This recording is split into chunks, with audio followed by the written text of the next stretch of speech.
ある男性が体験した話です。その男性が奥さんと子供と家族揃って住んでいたのは閑静な住宅街でした。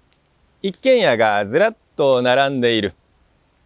両隣も自分と同世代の家族住まいの人たちで、ご近所さんとはちゃんと付き合いもあって仲が良かった。ある休みの日のことでした。男性が朝起きて寝巻き姿のまま外に新聞を取りに行きました。門の横ポストまで行ったところでおはようございますと声をかけられた隣のご主人でした。自分と同い年ぐらい。そのご主人としばらく世間話をしていて気がついたのが、そのご主人、目の下にクマがあって随分やつれた様子。おそらく仕事が忙しくて疲れているんだろう、そう思った。ところが、それからお隣のご主人に会うたびに、明らかに疲れた様子がひどくなっていっている。顔色は青ざめて、頬はこけて、はっきり痩せているように見えた。さすがに気になって、お体大丈夫ですか？体調悪そうですけど。そう声をかけるとご主人は、大丈夫です。そう笑って答えた。それからしばらく経ったある日のことでした。休日、男性は出かける用事がありました。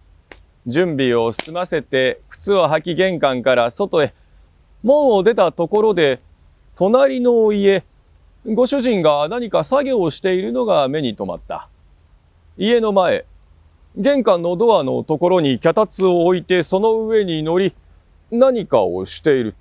ちょうど終わったようで、よしと言って脚立から降りた。そこでご主人と目が合いました。挨拶をして、何されてるんですか？声をかけると、その人は少し照れくさそうに、いや、実は、あれ貼ってましてね。そう言って、玄関のドアの上を指さす。そこには、黄色いお札が一枚貼られていました。赤い文字で何か書かれているが全く読めない。ああ、お守りですか？そう言うと、ご主人はうなずきながら、気休めみたいなもんなんですけどね。そう言って話し出す。実は、ここ最近、自分にしか見えない幻覚のようなものが家に現れるのだという。それは幼い子供だった。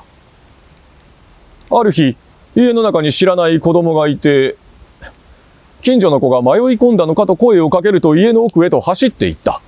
捕まえようと追いかけたがどこにも姿がない。勝手知った自分の家ですから、どこか隠れられる場所はと心当たりを見たがどこにもいない。しかし、その子供はたびたび現れる。冬だというのに、場違いな半袖半ズボンの格好。ところが、家族に話しても、そんな子供は見ていないという。どうやら自分にしか見えていない様子。それなら、幻覚だということになる。病院へ行って治療してもらえば見えなくなるんでしょうが、その前に、まさかとは思うが一応お札を気休めに貼ってみたのだ。そういうことでした。話を聞いて男性は、ご主人がやつれていた理由が分かりました。そういうことだったのか。話を終えて、挨拶をしてその場を離れた。夜になって、用事を済ませて男性が家に帰ってきました。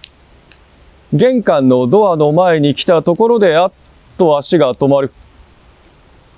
男の子が一人、ドアの方を向いて立っていました。近所の子かと思って声をかける。何かご用と言うとその子は振り返るが何も言わない。どこの子かな？そう言うと、男の子はスーッとドアの方を指さした。ここはおじさんの家だろ？そう言うと、男の子はこちらをすっと見つめて、ここ、新しいお家。そう言われて気がついたのは、男の子の着ている服、冬にもかかわらず半袖半ズボン。出かける前に、お隣のご主人が言っていた言葉がよみがえったということでした。